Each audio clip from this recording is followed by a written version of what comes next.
Bonjour François. Bonjour. Depuis 10 ans, vous êtes un observateur attentif des procédures de régularisation fiscale mises en place dans notre pays.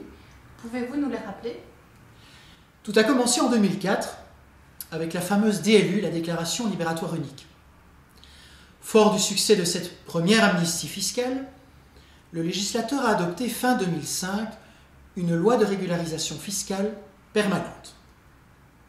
Enfin, il y a quelques semaines, le gouvernement s'est accordé sur les lignes directrices d'une nouvelle campagne de régularisation fiscale, mais limitée cette fois à 2013.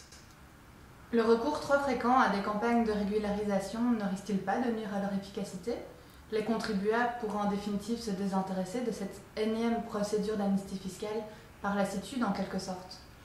Je vais probablement vous surprendre, mais je crois au contraire que cette nouvelle procédure de régularisation pourrait connaître un franc succès, et ce pour 3 raisons au moins. D'abord parce qu'elle s'adresse plutôt à un public qui jusqu'à présent n'avait pas pu profiter des opérations de régularisation. Je vise ici les personnes qui ne remplissaient pas les conditions nécessaires pour accéder à la régularisation fiscale. Pour ces contribuables-là, ce n'est pas la 3e opération du genre, mais bien la première. Ensuite, parce que le gouvernement n'a pas caché ses intentions. L'année 2013 est la dernière année pour solliciter le pardon fiscal. C'en sera donc bientôt fini de la régularisation fiscale permanente instaurée fin 2005. Certains contribuables pourraient donc saisir cette dernière chance. Ce scénario semble d'ailleurs accrédité par les dernières statistiques publiées par le Service public fédéral Finances. Depuis l'annonce faite par le gouvernement d'une disparition prochaine de la loi de régularisation permanente, les contribuables repentants se bousculent au guichet du point de contact régularisation.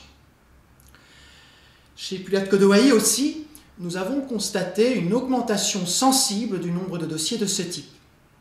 C'est un signe qui ne trompe pas. Enfin, n'oublions pas que le contexte international a beaucoup évolué ces dernières années.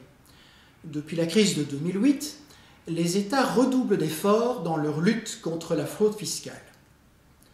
Et des forteresses qui jusqu'alors semblaient imprenables sont en passe de céder devant la pression d'autres pays. J'en veux pour preuve le virage à 180 degrés opéré ces derniers mois tant par la Suisse que par le Grand-Duché de Luxembourg. Les autorités locales de ces 2 pays n'autorisent désormais plus les banques à maintenir une relation d'affaires avec des clients qui ne sont pas en ordre sur le plan fiscal. À l'horizon 2015, on devrait même voir le Luxembourg renoncer au précompte européen et basculer vers le système d'échange automatique d'informations tel qu'il est mis en place dans le cadre de la directive européenne sur la fiscalité de l'épargne. Toutes les conditions me semblent donc réunies pour que cette nouvelle amnistie fiscale soit couronnée de succès. Conseillez-vous aux gens d'attendre la mise en place de la nouvelle procédure ou vaut-il mieux profiter de l'actuelle procédure de régularisation fiscale? Tout dépend de ce qui doit être régularisé.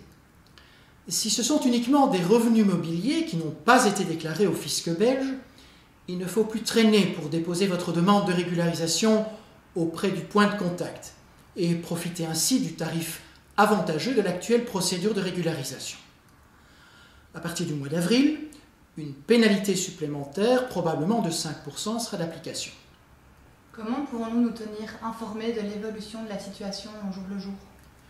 Le site internet régularisationfiscale.info, mis en place par Pulat-Kodoaï, constitue une bonne source d'information. Mise à jour régulièrement, vous y trouverez l'état de la législation en vigueur, l'avis de nos experts et des conseils pour vous guider dans les méandres de cette nouvelle amnistie fiscale.